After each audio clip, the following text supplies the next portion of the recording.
COVID-19 has been a wake-up call for the world, countries, organizations, and individuals. We now understand that crises happen and they will occur in the future. It has triggered previously unimaginable uses of technology in all walks of life, and along with public and private organizations, state government too have stepped up in their digitization journeys. In this panel discussion, experts will share their thoughts around the topic Digital Uttar Pradesh, bringing key innovative ideas and technology for public service technology. I would like to invite Mohammad Ujale, Senior Special Correspondent, ET Government, to moderate this panel discussion. Over to you, Ujale.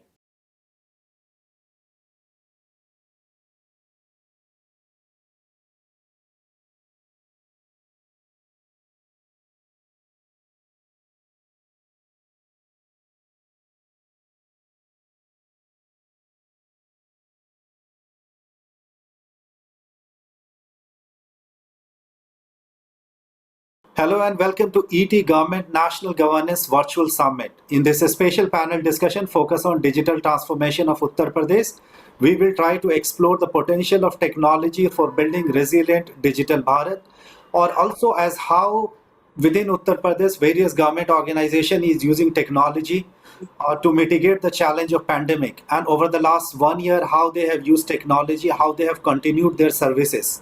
To lead the discussion, today I am joined by Mr. Praveer Kumar, Chairman UP Subordinate Service Selection Commission. Mr. Kumar is 1982 batch retired IS officer. He has been Secretary to the Government of India and also the Development Commissioner and Chief Secretary of Uttar Pradesh. Next, we are joined by Mr. Ajay Upreti, Information Commissioner, Government of Uttar Pradesh. Mr. Upreti is a very senior journalist who has worked across various media organizations. We are also joined by Mr. Chandrasekhar Panda, Digital Transformation Leader and CXO Advisor at McKinsey & Company. Mr. Panda works in the area of technology transformation and he advises various organizations on their digital transformation journey. We are also joined by Shri D.K. Das, Executive Vice President and Head Government Businesses at Axis Bank. Mr. Das worked with various government organizations across the country for the proliferation of the banking and the last mile banking across the country. Gentlemen, thank you to join us in this panel discussion. Now I will begin with the first question to Mr. Kumar. Mr. Praveer Kumar, what we are observing that during the pandemic, the government organization, whatever technology infrastructure they had, they were able to use those integrated platform to continue their services, and especially what we notice, emergency response system and smart cities infrastructure, those were used by various different departments. In that light, I would like to understand from you how your organization continued its service during the pandemic.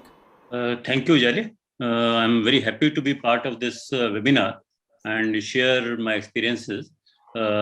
Frankly, even before the pandemic came, digital transformation was happening in a very big way, and people were using technological tools and particularly digital technology for various purposes. So it's not something that came overnight, but in my opinion, the pace definitely got accelerated. So whatever is happening in a very, very straight line curve, suddenly that became exponential curve, because we were forced to adopt technology because of the lockdown and the conditions that were prevailing. We were not able to go attend to office, go to meetings, travel for meetings. So those things really accelerated the whole process. So earlier also technology was being used to some extent in different levels in various organizations. But this pandemic has certainly precipitated the crisis and also brought some good returns in the bargain, that people have become used to using technology, and now that normalcy is gradually coming back, but some changes have become irreversible. People have learned that there are many things for which actual travel is not necessary, actual physical meeting is not necessary. So that, I think, it will never go back to the same old normal.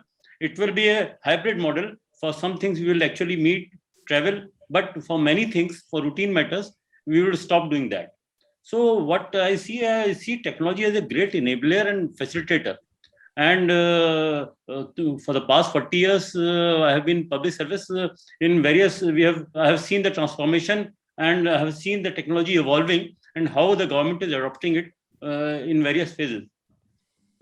Come to think of it, what do we do in office? We do files. We sign files, we do files come to us, we do files. We do meetings. We meet visitors. We meet various people. We give dictation. We give instructions to our subordinates. So all those things, it is we have realized now, particularly during this pandemic, all these things can be done virtually also, and through use of technology also. Files are coming to us through email or in a digital format, even on WhatsApp. Paper comes, PDF comes. I sign it digitally. I have learned the use of how to affix my signature on a PDF Acrobat file and then send it, because everything requires your signatures. So affixing signature is also important. So initially we were used to take print out and then sign it and then scan it back and then send it back. But now that we are using Acrobat DC, so with that I sign it digitally even while I'm traveling the car or sitting anywhere. I just receive the file. Within 5 minutes, the file gets approved and goes back. So things have actually hastened and become faster. Similarly, for meetings also, like earlier, we used to have sometimes face problems about the quorum of the meeting. In the present organization, I've got 6 members and myself as chairman. So for the completion of quorum, we need 4 people. So earlier we used to plan in advance so that at least 4 members are there so that the quorum is complete. Now we have meetings in a hybrid model. So we have physical meeting as well as Zoom meeting. So now quorum is never a problem. Most of the time, all 7 members are present, maybe 3-4 in physical, actually in the room, and other 3 joined by Zoom meeting through video conferencing or through using technology. Now the quorum is not an issue. So things have become easy also in many ways. And people have learned to adopt. Absolutely. I'll come back to again. Now I'll go to Mr. Ajay Kumar Upreti. Mr. Upreti, what Kumar sir was saying that, lot of things which seems to be impossible earlier, or maybe people were not doing it, has become a new normal, and there are a lot of things which is going to stay with us. I mean, one of the example he gave about the quorum, which is quite important. Earlier you might have problem, but now completing a quorum is a quite easy task. It could be happening in a hybrid model. Would you like to share, based on Information Commission work that was done over the last 1 year, how did you continue your services and how actually technology helped you? Right. First of all, Ujale, I will thank you to make me the part of this discussion.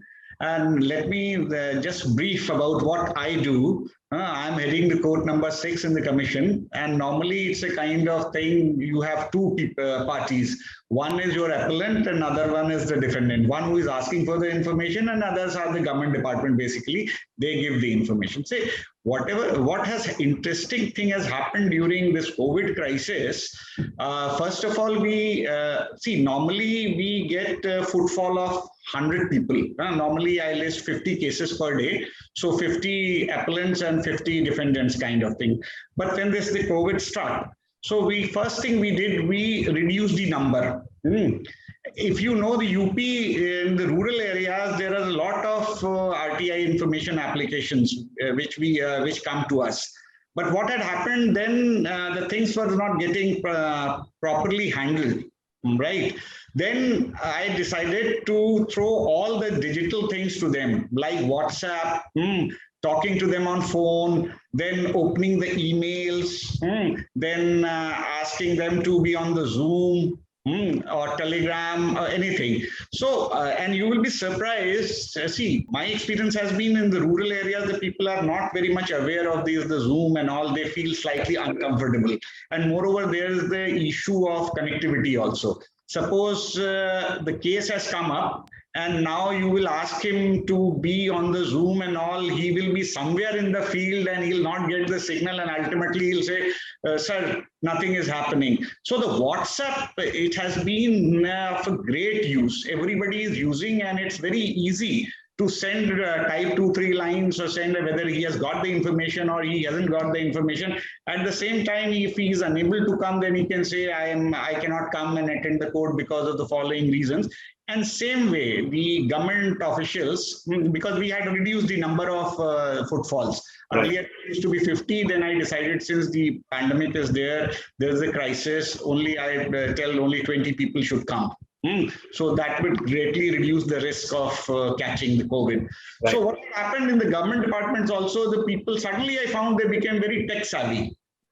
They started, and see, this thing, WhatsApp thing and email thing, this thing that prevented them from covering the distance of 200 kilometers, 300 kilometers. So they were enjoying like it. If they want to give the information, they would WhatsApp me or mail me kind of thing. I would listen to cases. And many times it could happen, we will take a conference call kind of thing. Right. WhatsApp call. So both the parties will be there. And they found it very good. So what I found, this is the new, earlier what it used to be, lots of people, they used to rely on the paper information, physical thing. They did not want in this thing, the digital form, but they would wanting it on paper. They would say, sir, you give me on the paper, I'm not very comfortable with this thing. I'm not able to open the mail. I don't know Google, how to, but WhatsApp has been a great use. The people are using it. They are very happy. And even I was surprised, one of interesting experience I narrate, around a 70-year-old lady, she doesn't know about the www or whatever it is. She has not heard of Google and all, Zoom, but she was very comfortable with the WhatsApp. Grandchildren might have told her, look, you can do this thing, see pictures. Absolutely. And after getting the information from public information officer, she sent me the copy of that. Right. She just took a screenshot and she was very happy. Look, I have become digital, sir. I can give you this, and he's not giving me information. Now you impose some penalty, kind of thing. Right. So these kind of changes and it's percolating down to the remote areas. The person who is aware of UP or the rural area of UP, he must be knowing. What sort of things work in Ambedkar Nagar and some remote village of Mau, some remote village of Ghazipur. It's not that easy, of course. But the pandemic has done this thing, and especially as far as the RTI is concerned, we are getting a lot of response, and I appreciate this digital thing. Yes. I'll come back to you, Mr. Upreti, again. Now, before I go to Mr. D.K. Das, I'll go to Mr. Chandrasekhar Panda.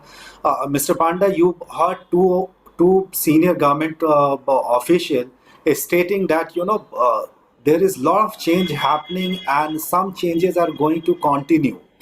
Some of the thing is going to continue, and most of the digital transformation leader that we spoke, they say absolutely this new normal has brought some level of changes as to how people will be using technology, and possibly online is not going to be something that will be a new thing.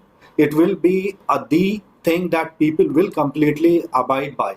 Would you like to share, based on your experience, because you worked with a lot of different companies across the world, the kind of changes from technology adoption point of view you are witnessing, especially from accessibility point of view? So thank you, Mr. Ujale, for inviting us to this excellent webinar. There are two parts to this, right? So one is maybe pre-COVID, the overall government ecosystem was building across the overall chain of the things. And based on our experience, what we have seen globally, e-government was one of the priority sector, and governments are investing across this. But there has been a significant investment also from Government of India as well as state governments also over the last 3-4 years, which has helped during the COVID time to accelerate the overall electronic government adoption part of it. In this context, what we see, there are two fundamental parts, and these are some of the facts, right? If you look at this year budget also, from a national budget, there is an increase of 9.4% of the budget allocation towards IT reform, and on top of the existing things, whatever is happening. Alongside, and in the context of UP is also embarking on a journey for a paperless budget process. As Mr. Ajay also mentioned, that we are also outlining how to provide more citizen-centric information by bringing the right technology tools and other things. On this premise, what we clearly see, there are 4 fundamental changes are happening. One, governments are keen to ensure that people get the right information or services at their doorstep, so that the government offices are less crowded. Second, to ensure that our employee or from the government employee ecosystems are being empowered with right technology, whether, as Mr. Praveer Kumar mentioned, how to provide more accelerated services by working from home or that kind of facility. Third is around to create the entire national backbone, which all the states like Uttar Pradesh are pioneering across this, to ensure the overall technology backbone is there to help our citizens to drive the future growth. And on top of that, we also see there is both the leadership side of the things are being accelerating. And on this point, I think the technology companies are also looking at this as an opportunity to help the government and build a great partnership to set the overall collaboration model together. I'll come back to you again. I'll go to Mr. D.K. Das. Mr. D.K. Das, you heard our speaker sharing their views as to how they use technology during the pandemic and how they actually try to mitigate it. Access to banking, access to financial services, access to capital is very key for the growth of any economy. And UP happens to be one of the largest state in India. It's a huge SMB presence. Would you like to share your experience in terms of last mile banking services or providing banking services to large chunk of people in times of emergency, and what kind of response that you receive in UP if you have work over there? So thank you, Mohammed, for inviting me to this panel. First and foremost, as my peer from McKinsey was saying, that e-governance is something which wasn't new, which is something which was happening in quite a big way. What the pandemic did was hasten this entire process of governance and bring in more technology. And for that aspect, one of the key driver has always been banking, not only on the retail side of it, it's also from the government side of it, or the mini sovereign as to how they went about banking as a business. So from our perspective, now since the environment is created, and this is not something which you will go back or step back before, you can only grow on that. And Uttar Pradesh is leading from the front, and it's very keen and it's very important that UP, takes the entire gamut of activity which they're currently doing to the next level, and ensure that we from the private banking side are given the equal space and opportunity to correctly perform and be part of each and every one of the initiatives. To look at it, it's a very progressive government currently now. We have been engaging with the state of UP, and we are seeing a lot of success. So the idea of bringing in banking in terms of how bank can be a lever to the growth of the state happens both on the collection side and the payment side. And then if you have the bank with its own technology imbibing and going to various departments, where it could be Jal Jeevan Mission, it could be tourism, it could be the Atmanirbhar projects, it could be the infrastructure part of it. And the banking platform gives you a way where you plug leakages, where the state leadership gets to know the revenue accrued and the revenue spent.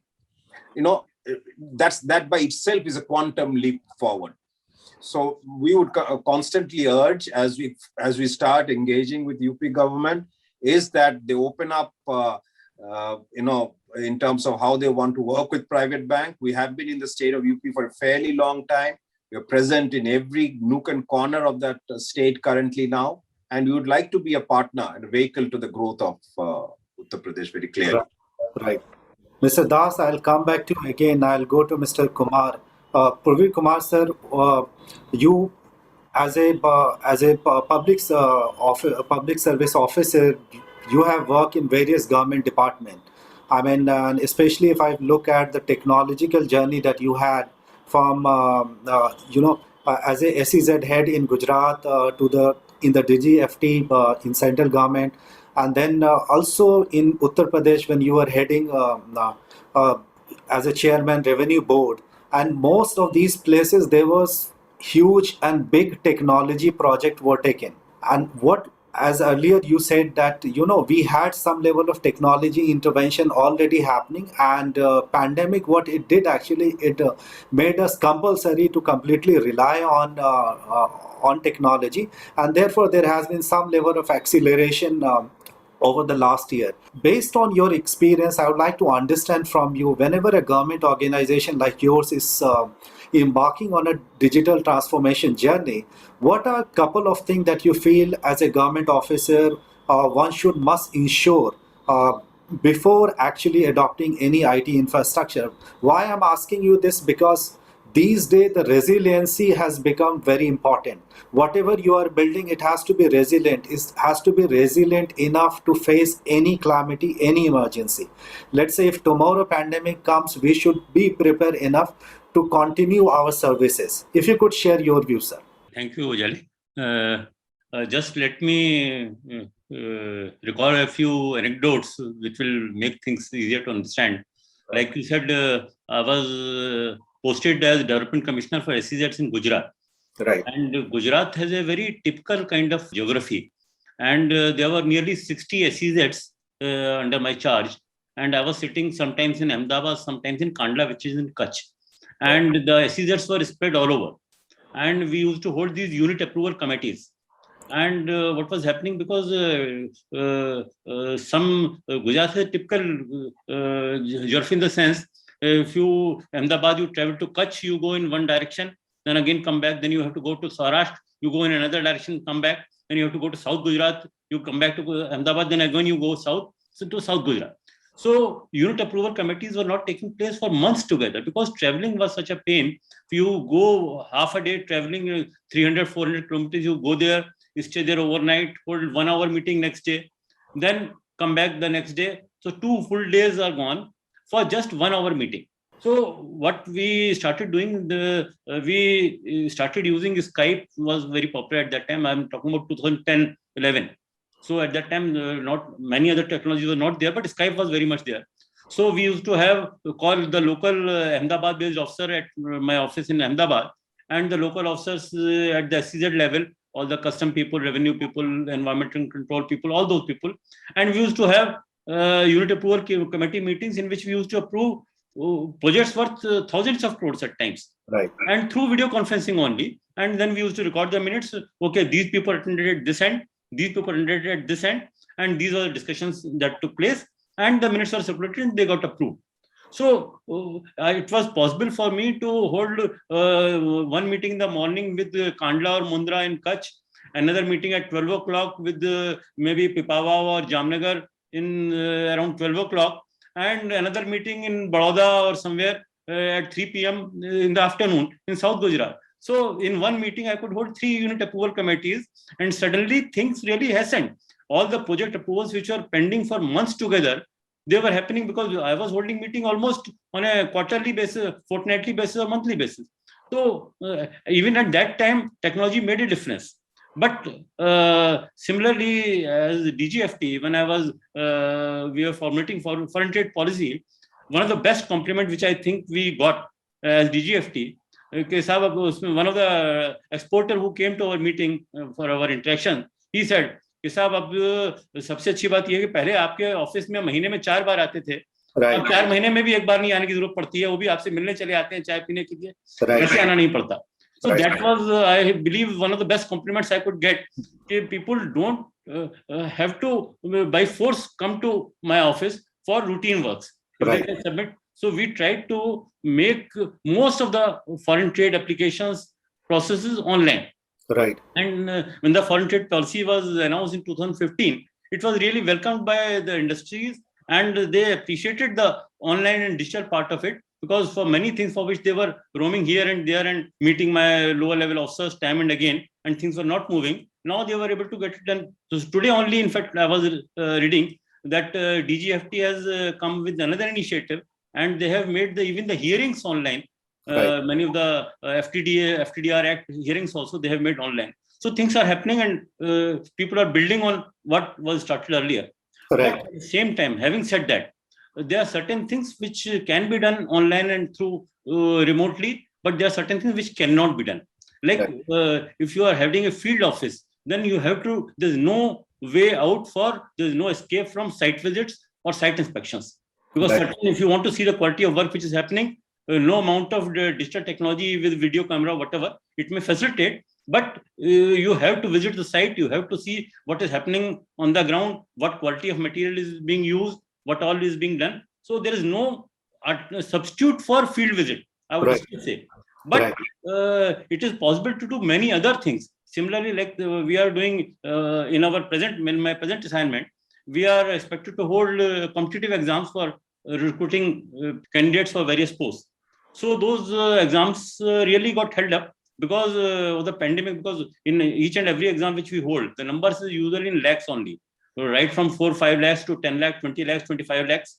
So for such large numbers, it was not possible to hold such exams in physical mode, offline mode. With the COVID challenge being there, it was very, very difficult.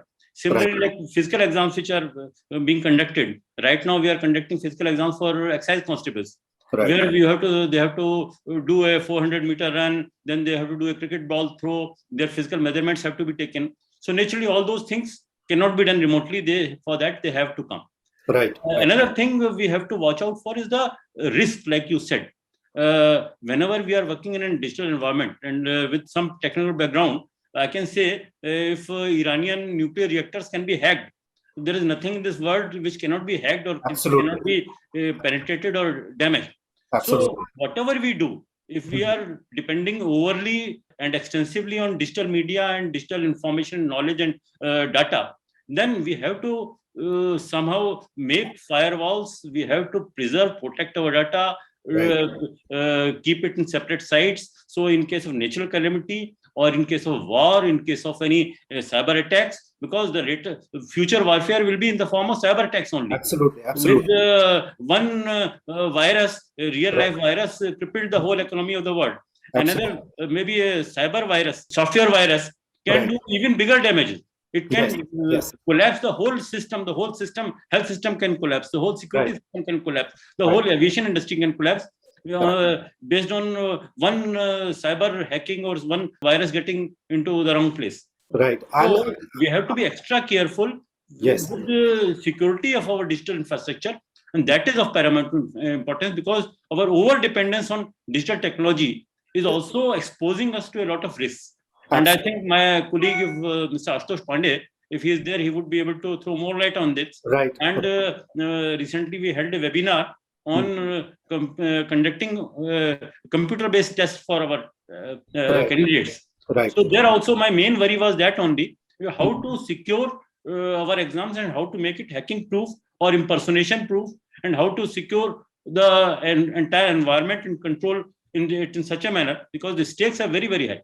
So future of lakhs of candidates is at stake. So we cannot afford to make any mistake there.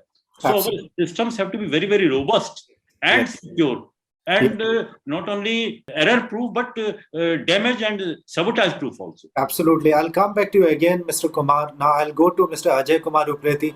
Mr. Upreti, earlier you were mentioning about the fact that, people from far-flung area who might not have a very high level of understanding of technology, but they were quite used to WhatsApp and all, and they have somehow started, navigated this new normal and new challenge. I would like to understand from you as information commissioner, I know you meet a lot of people. In your view, what are the things that one organization should ensure? As Mr. Kumar sir said that, security is really important. It is really important you go digital. But once you go digital, ensure that whatever data, whatever things you have, it is well protected. So would you like to share your views on couple of things that government organization must ensure while thinking about going to digital? Yeah, see, Ujale, I'll tell you, fine, you need to secure your data, but as far as the Information Commission is concerned, not very explosive data as we have. It's a simple question answer kind of thing. Right.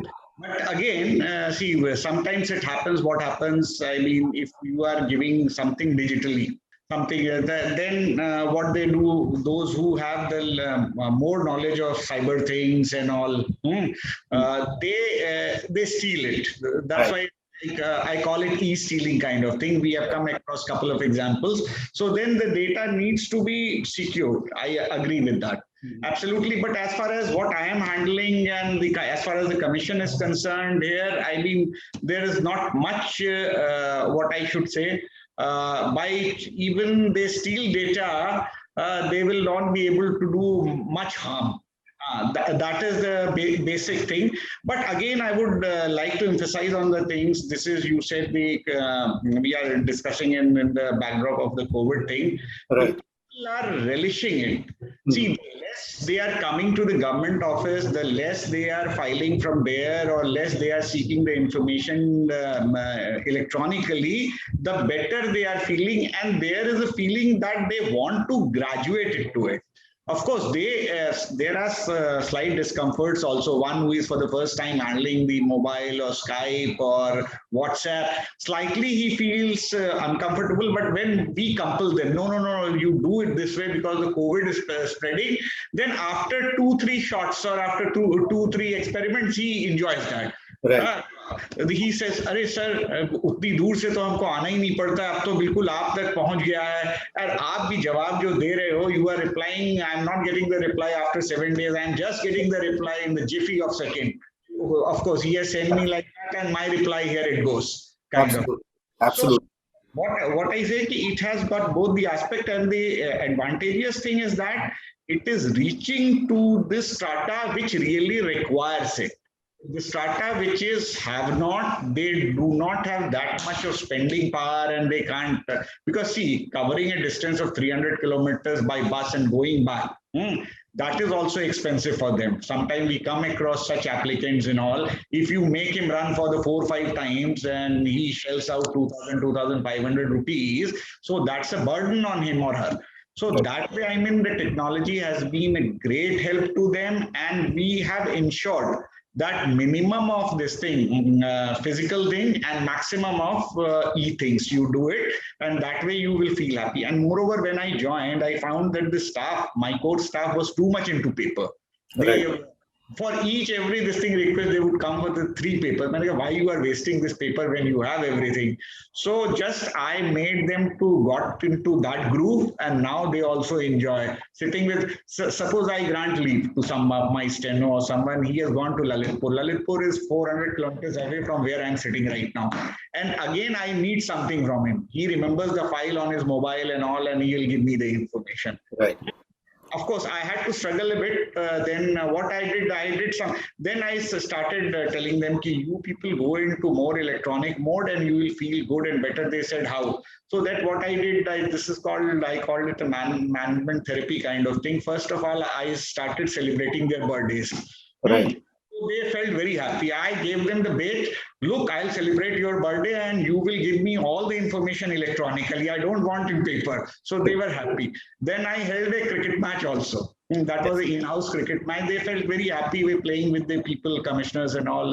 America, of course, the cricket match is for the you people to enjoy. But now, again, you will give me either on my WhatsApp or my this thing, the person. And there was a sudden change. The person who never used to open email and all, he started, doing it, and willingly he would come to me, sir, isko email pe kar dete hain, aap paper mein mat karo. So that is the kind of change which is coming in, and I feel very happy when I introduce it and I get the fruitful results out of it. Absolutely. Mr. Chandrasekhar Panda, what Mr. Upreti was telling that, there is really a ground change is happening in terms of the technology adoption. A lot of things were already there, and, a pandemic somehow necessitated that you go on technology. I would like to understand from you, whenever a public sector organization is thinking to take, let's say they are thinking to adopt cloud or maybe any technology, what are few of the things that they need to ensure that they must actually put in place while building a resilient IT infrastructure? Yeah, so very good point, Mr. Ujale. I think this have a 5-point agenda that we call, right? So the first is around how we ensure whatever the data or information that we are making it available are being locally resident, because with the existing regulation or the upcoming data policy which are coming, how to ensure the data is being inside the country part of it. Second is ensuring the overall disaster recovery side. I think Mr. Praveer Kumar and as also Mr. Ajay touch upon this, is that how we ensure our disaster recovery part is also being established, although we are making all the services available. But during any kind of challenging situation, how we ensure the things or the backbone are actually working across. The third point is around the overall, because each state has built their own state data center. Also at the national level, we have the national data center. How to cross-link all these things to create a hyper-converged data ecosystem or the data center ecosystem, so that becomes a safety net for us. That's the third area that we see. Fourth is, which is essentially the mission critical, because now many services are being available. Some of the communications are going on non-government ecosystem, right? You take WhatsApp as example, Gmail as example. How to ensure that we keep the data inside our ecosystem by protecting them from all the cyber attacks or all the data security approach. That's the other area to look at. And the last one is to build the overall data center and the overall whatever the things are happening from the computer ecosystem to connect it to the artificial intelligence and round the clock monitoring part of it, because it is quite impossible now to government to deploy people to monitor whatever is getting floated. Rather, AI and the things are going to change across this. So we think that these are the 5 critical things which are going to shape not just e-government ecosystem, also the financial partner who are supporting the government ecosystem. I think they will be cross-connecting and cross-leveraging the power. Right. Mr. Das, you heard our speaker speaking about as to how they use technology and how actually, some of the new changes is going to be a new normal and people will adopt it. But we all understand that behind all this thing, the finance, the banking, they play quite important role, as you earlier mentioned. Would you like to share, based on your experience, the kind of potential that you see in Uttar Pradesh and some of the work that you have done over there? And if you have, let's say, a 1-year trajectory in front of you, would you like to share what would be that? Oh, the scale of UP has always been incredibly large. I mean, we all know, what UP can do to the ecosystem of a country. It's the sheer size of the state, the country, sheer size of the state, the population itself. But what has also been currently happening is the push which is happening in the state of UP. There is incredible push on infrastructure. There is push on tourism. There are talk of 29 airports being redeveloped. There is a big focus on IT-enabled initiatives. There is a focus very clearly on the central sector schemes, the state-sponsored schemes.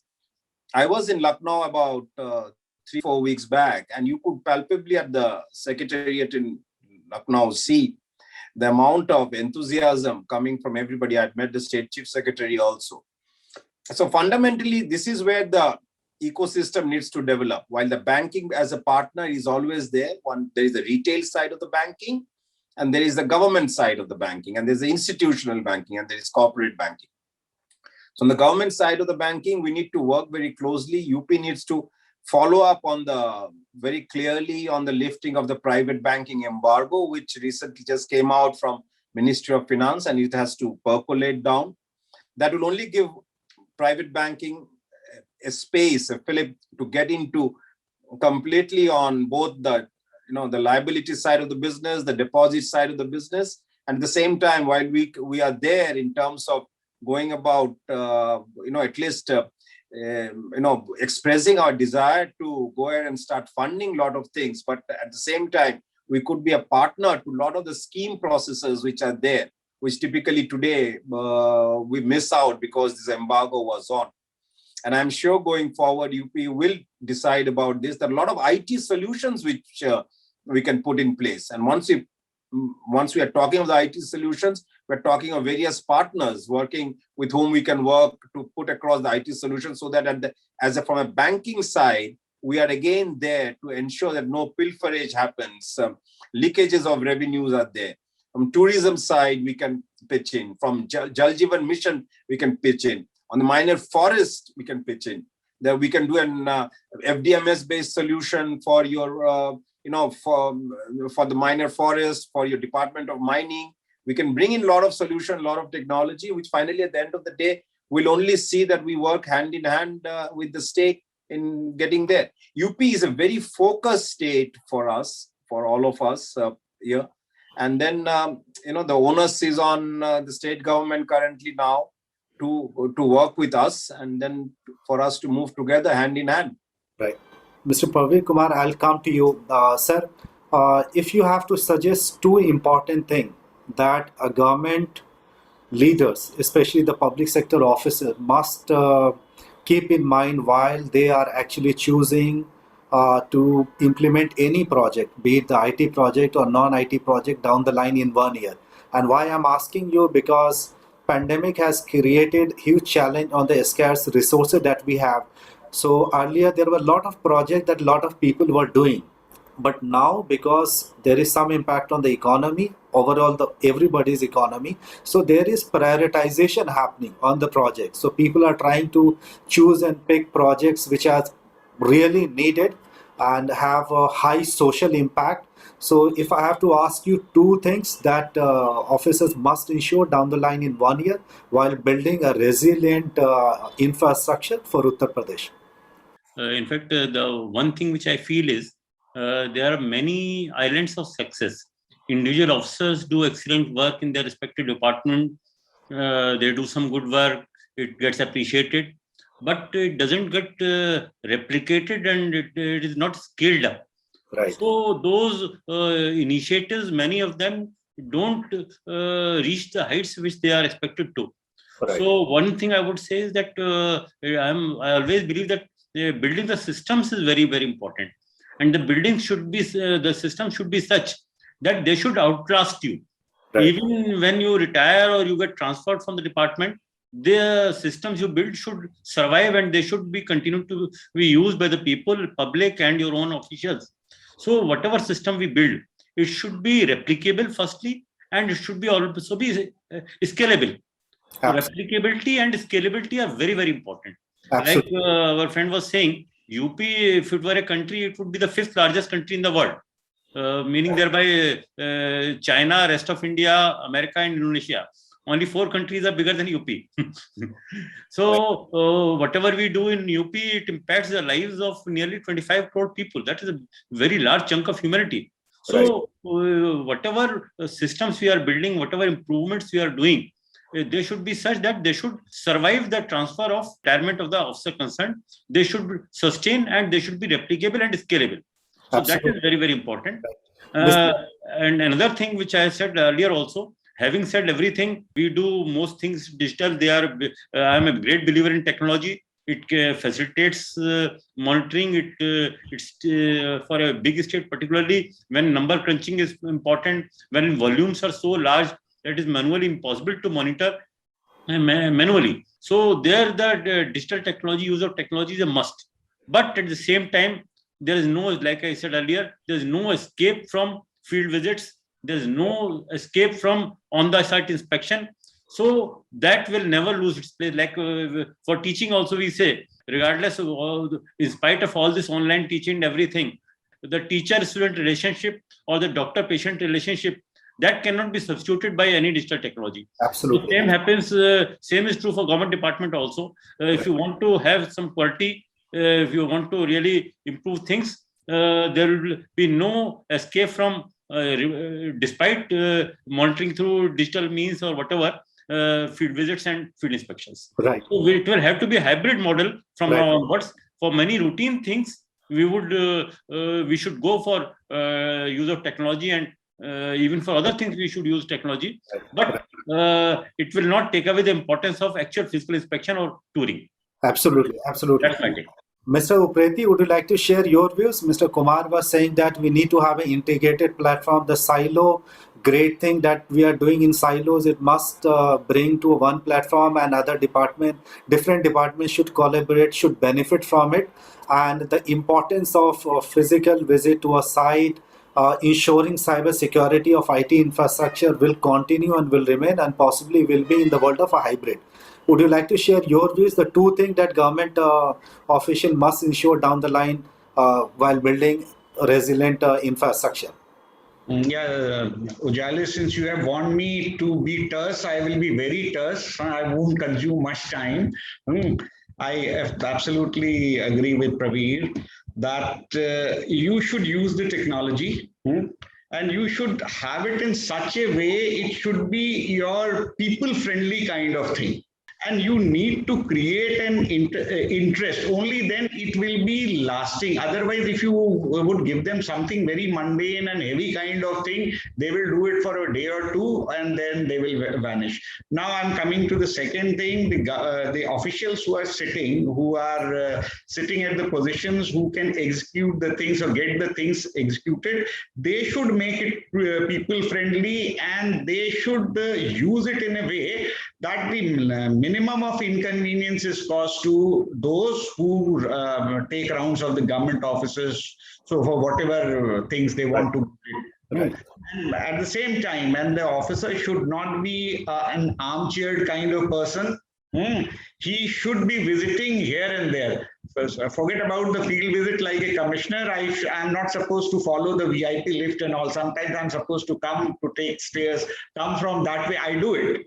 Because I'm not praising myself, not boasting. And one day I found I came from I took the way where most of the applicants came. Nobody recognized me. Then I came to know so many things, hanky-panky things which were going over there. So in order to have a first-hand situation, you should not be horizontal. You should get into the grooves. You should be vertical. Absolutely. Mr. Panda, would you like to share your views? Couple of things that government, public sector, technology leaders must ensure while they are actually thinking to build a resilient IT infrastructure or any infrastructure that they are setting for the development of the state. Yeah, so I think there are two priority things, Mr. Ujale, it's going to be prioritized. One is that whatever the area or maybe the initiative that we are ensuring or building, what are the cross-leveraging the overall resilient network that we can cross-leverage? I think that should be the priority number one for all the stakeholders. Second, which is most critical, is cross-collaboration across the sector. I think there is a great opportunity for public-private partnership on this. I think that we have not, as a country, as a state also, that is a bit untapped opportunity at this time. I think other countries have embarked on that. I think public-private partnership on e-government services is one of the area which could be explored, and I think this is one of the area where the things could be taken on a forward-looking approach. Mr. Das, would you like to share your views on two things that you feel that public sector leader in Uttar Pradesh must ensure while rolling out any development work, and possibly you can bring an element of banking, element of access to bank, anything that you like to share? Well, I would say basically currently now as it stands, as UP embarks upon a very quick process of its transformation, is to put as a level playing field, is to first ensure that the effectiveness of the circular coming out of Ministry of Finance is implemented, so that between the public sector and the private sector, there's this level playing field, and hence this exposure and this initiation of technology which comes very clearly from the private banking side. Number two, I would say, is to have an effective monitoring mechanism in place, so that basically sitting in Lucknow to ensure that the last mile processes in the various districts and everything for the funds and the scheme are effectively utilized, and the monitoring happens directly from Lucknow, so there is no pilferage which happens down the way.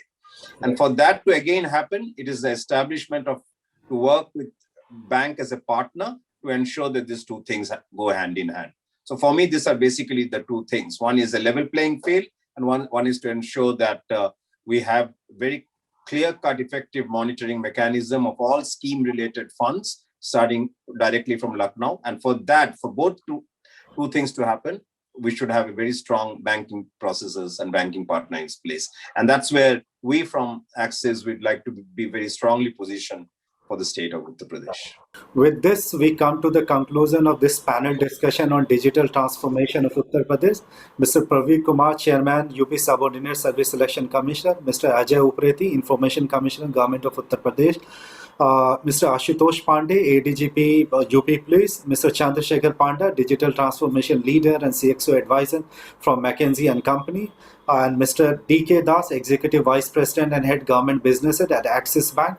Thank you for sharing your views, and you all spoke quite well as to how various government organizations over the last 1 year has mitigated the challenge of pandemic, the kind of technological work they need to ensure, and some couple of things that need to ensure while they are thinking to build any kind of IT infrastructure or any kind of project they are going to embark on. Especially Mr. Kumar and Mr. Ajay Uprati, they mentioned about that there has to be an integrated platform.